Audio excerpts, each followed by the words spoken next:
guys, John Bennett here. Today we're going to make some char-cloth. Stay tuned. Alright, first thing we got to do is get a fire started. So again, I got some birch bark down here for my fire starter. And I'm going to actually use this magnesium rod. I'm going to use the magnesium off of this rod to get this fire started. So first thing we got to do is scrape a bunch of magnesium off of this onto the lay of birch we have.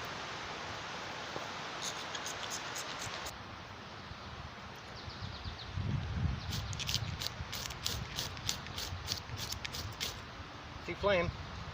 Hopefully it catches. Hey, alright, we got it started. Let that birch bark burn for a second. We'll slowly lay this kindling on top. Let that start.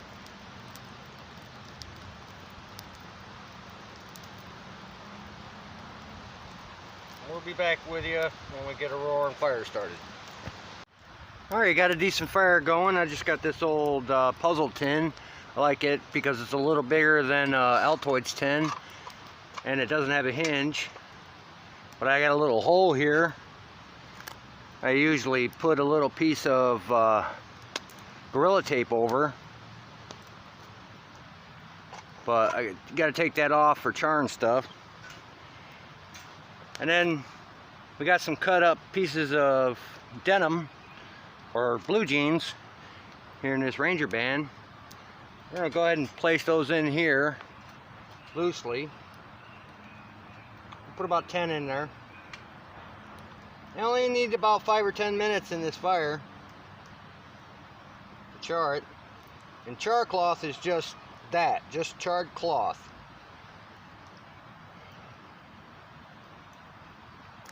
That's pretty good. I'll go ahead and cover that up. And I'll put that right in the middle of the fire and let it burn for about 5 or 10 minutes. We'll cover it up with wood. Let it burn good. And then we'll let all that wood burn down and then pull that out of there.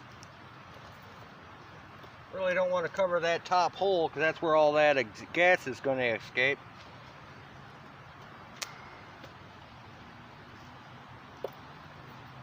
And that's exactly what it is. It's just baked or charred cloth.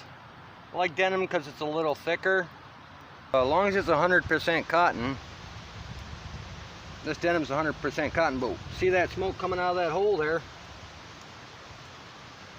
That's it expanding, baking, and burning off all those impurities from that denim. Burning it right out. If you put that in there without the lid, it's just going to burn that denim right up. It'll catch flame. But we don't want it to catch flame. We want it to bake or char. With this tin, it's got a nice fit around for the top. So I kind of have to put a hole. If this was an Altoid's tin, you ain't got to put a hole in it because the hinges have holes. Alright, those gases and that smoke and flames stopped coming out of that hole. I gave it another minute or two, so we can go ahead and pull that out and see what it looks like.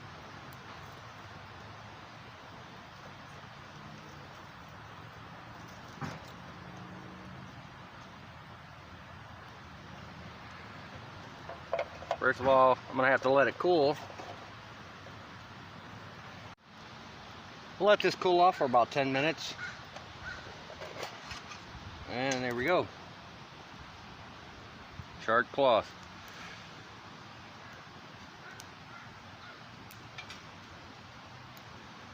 Now it's going to be brittle and fragile, so you got to be a little careful with it. We'll take a little piece out. We'll save this other stuff for later. We're going to go ahead and light that up in this lay. More birch. Show you how this works. See how fragile that is? Just tears right apart.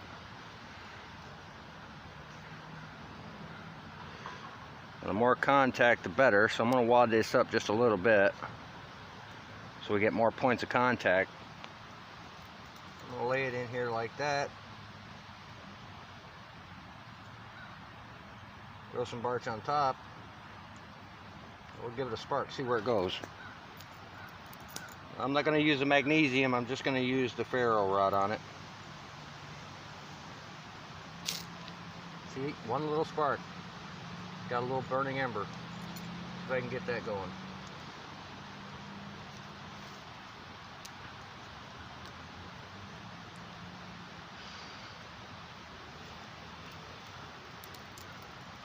And just like that.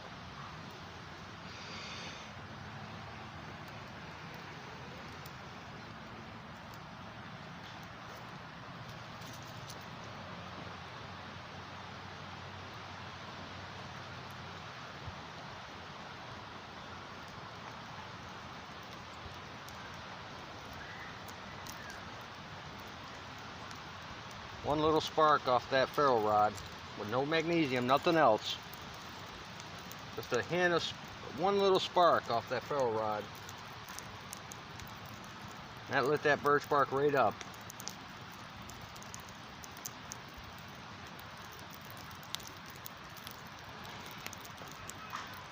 So yeah, that's char-cloth. It's a great thing to have with you when you go out for emergencies. There you go.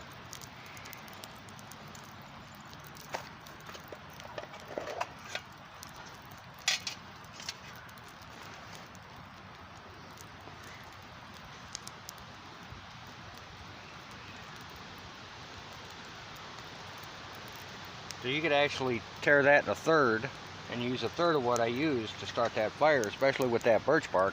Well guys, thanks for watching. Go ahead and hit that subscription button, that notification bell, and like.